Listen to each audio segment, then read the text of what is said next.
আসসালামু আলাইকুম রহমতুল্লাহ বারাকাতুহু। আমার সকল দিনী ভাই বোনেরা, আজকে কথা বলো ঈমান নিয়ে। ঈমান কোথায় থাকে? ঈমান কোথায় থাকে? ঈমান এ টুপির মধ্যে ঈমান নয়, এটা মোস্তাহাব টুপি লাগানো,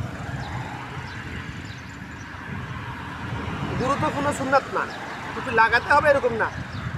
আমার রাসূলকে টুপি লাগাইছে, আমার রাসূল তো পাগড়ি লাগাইছিল। আরবের লোকেরা তো টুপি লাগায় না, টুপি খুব কম লাগায়। ঈমান এ টুপির মধ্যে ঈমান না। ঈমান লম্বা জুব্বার মধ্যে ঈমান না।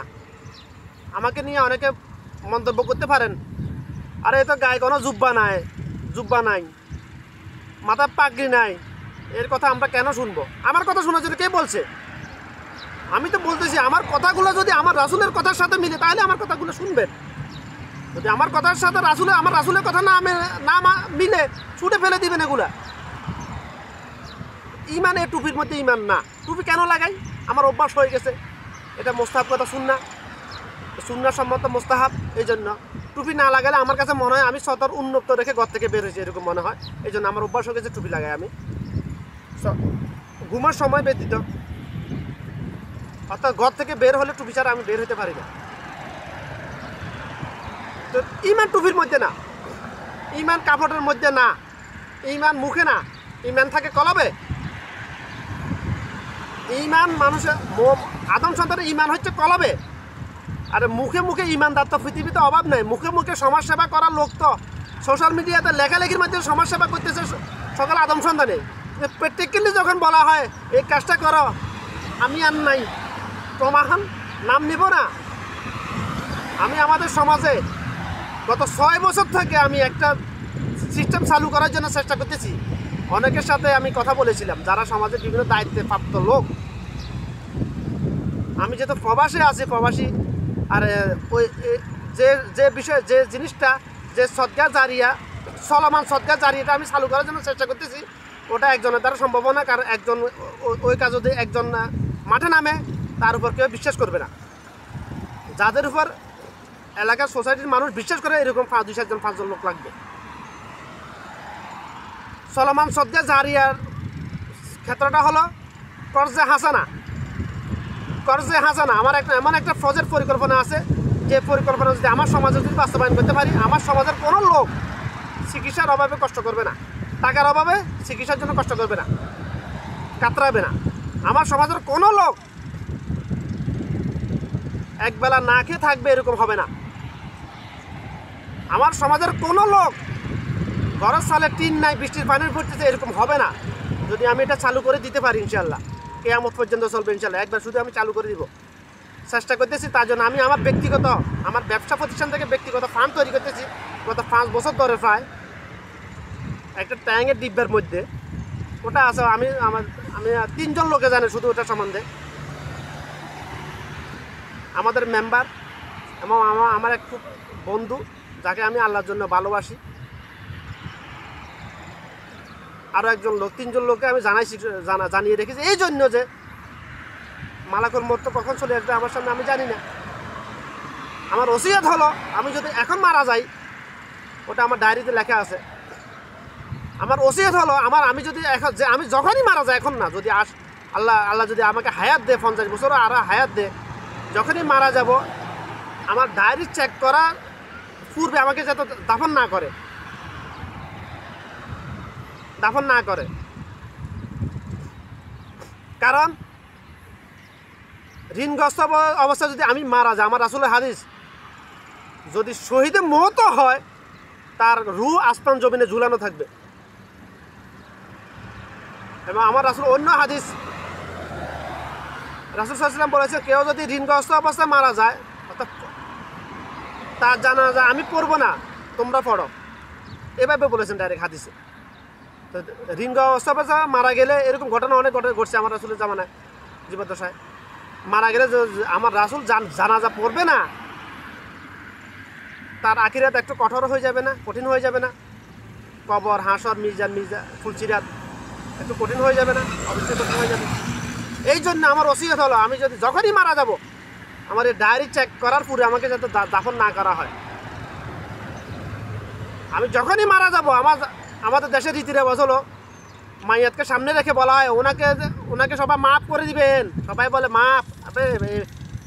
এইভাবে যদি মাফ করে দিলে মাফ হয়ে যেত তাহলে তো সব জান্নাতে। এটা বিদআত সম্পূর্ণ। আরেকটা রীতির রেওয়াজ হলো আমাদের ওনার কাছে যদি কেউ পাওনা দেনা থাকেন আমাদেরকে জানাবেন, আমরা পরিশোধ করে দেব। এটা জায়েজ, এটা সুন্নাহসম্মত। তবে আমার বেলায় এটা বলার দরকার নেই। এটা আমি অহংকার করে বলছি না, আল্লাহর কসম। আমার জন্মের পর থেকে আমাকে আল্লাহ পাক এইভাবে পরিচালনা করে আসছেন, পদ্ধতিভাবে যাবতীয় হারাম থেকে আমাকে হেফাজত করেছেন, বিশেষ করে মানুষের হক থেকে আমাকে হেফাজত করেছেন। এখন থেকে না, যখন থেকে আমি হাঁটা শিখছি তখন থেকে। এই জন্য আমি এই কথাটা বলে যাইতেছি আমার তাদের সামনে, আমার পরিবারের কাছে। আমি অনেককে জানাইছি, যারা আমার শুভাকাঙ্ক্ষী দোস্ত তাদেরকে আমি জানাই রাখছি, এটা আমার ডায়েরিতে লিখে রাখছি। আমার মৃত্যুর পরে আমার দেহ সামনে রেখে এই কথা বলার দরকার নেই। ওনার কাছে কেউ কিছু পাওনা থাকলে মাফ করে আমাদেরকে এটা বলা, আমার ডায়েরিটা শুধু দেখলে হবে। এট দ্য মোমেন্ট আমার বয়স 35 অতিক্রম হয়ে যাইতেছে, হয়ে গেছে।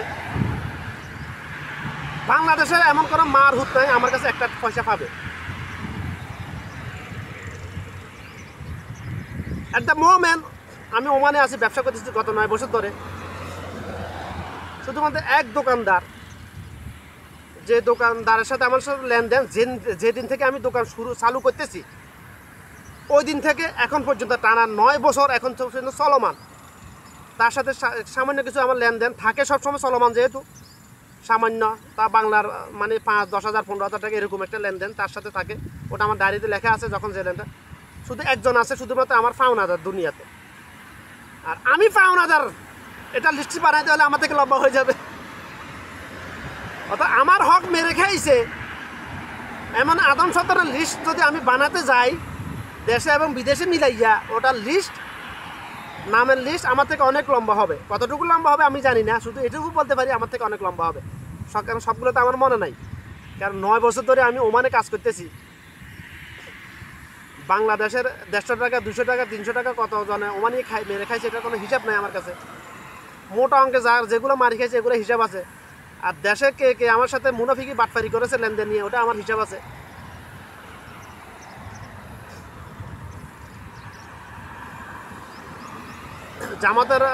জামাতেরকে এখনো করেন না আমার সাথে, করলে আমি ছাড়বো না। জামাতের ব্যাপার আমি খুব কঠোর, যেহেতু আমি জামাত সাপোর্ট করি। সতর্ক জামাতের কে যদি আমার সাথে একটা টাকা নিয়ে যদি কখনো হেরফের করে, পুরো জাতির সামনে তাকে আমি অপদস্থ করে ছাড়বো আমি। বিএনপির অনেকে আমার সাথে বাটফারি করেছে লেনদেন নিয়ে, আমার হক মেরে খাইছে, আওয়ামী লীগেরও খাইছে। নাম নিলাম না, নাম নিয়ে লাভ কি?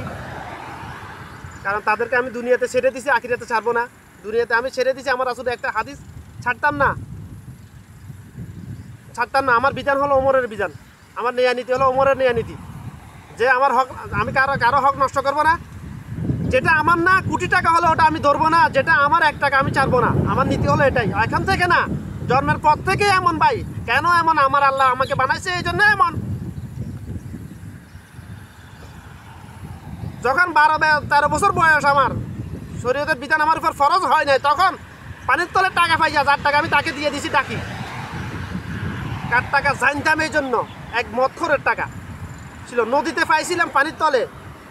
শীতকালে কি পানির তলে কীভাবে পাইছি? শীতকালে আমাদের নদীতে একটা গাঞ্জা তৈরি হয়, গাঞ্জা বলে এটা, ওই যে নেশাকা করে ওই গাঞ্জা না, ওটা মানে শ্যাওলা জাতীয় একটা উদ্ভিদ আর কি, পানির তলে হয়।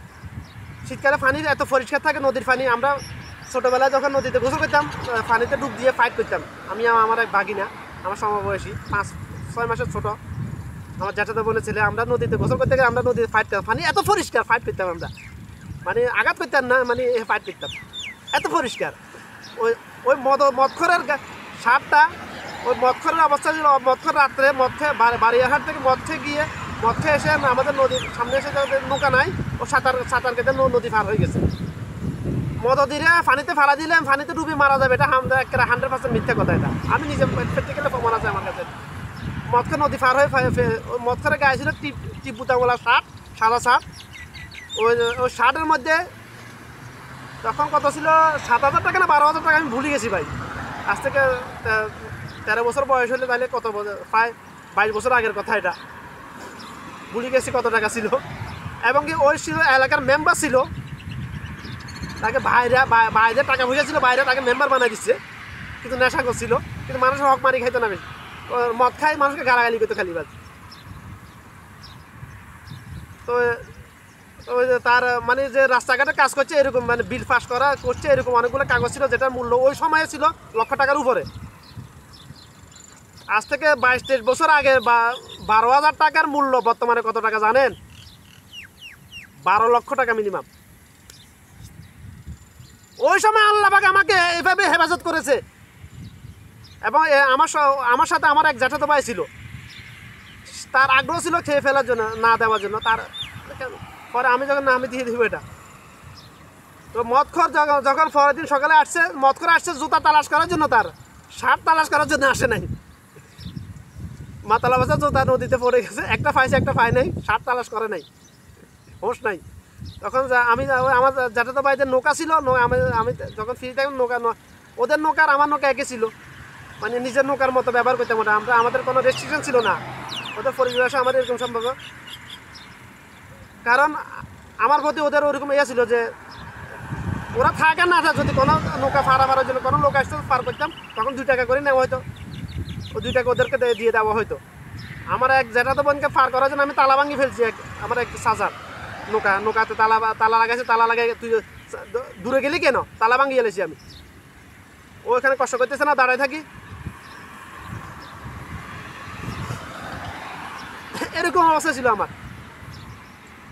সেই সময় আল্লাহ আমাকে হেফাজত করেছে মানুষের হক না খাওয়ার জন্য। তাহলে এখন আমি কেমন হতে পারি?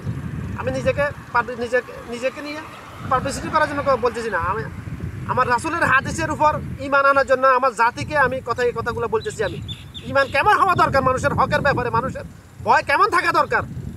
কারণ একটা টাকা যথেষ্ট মানুষের হক মেরে খাওয়া একজন মুমিন মুসলমানের জন্য, নির্দিষ্ট সময়কাল জাহান্নামে যাওয়ার জন্য মানুষের একটা টাকা হক মেরে খাওয়া যথেষ্ট, বেশি কিছু প্রয়োজন নেই। একজন মুমিন মুসলমানের জন্য শুধুমাত্র একজন মানুষের জীবনে একবার গীবত করাতে যথেষ্ট, নির্দিষ্ট সময়কাল জাহান্নামে যাওয়ার জন্য। বা নির্দিষ্ট সময়কাল বলতে আখিরাতের একদিন, দুনিয়ার 1000 দিনের চাইতেও লম্বা। কতটুকু লম্বা এটা কোনো হাদিসে বয়ান করা নাই, এই জন্য কোনো আদম সন্তান এটা ব্যাখ্যা দিতে পারবে না। তবে 1000 দিনের চাইতেও লম্বা, এটা হাদিসে এটা আংশিক ব্যাখ্যা আসছে। বিসমিল্লাহির রহমানির রহিম।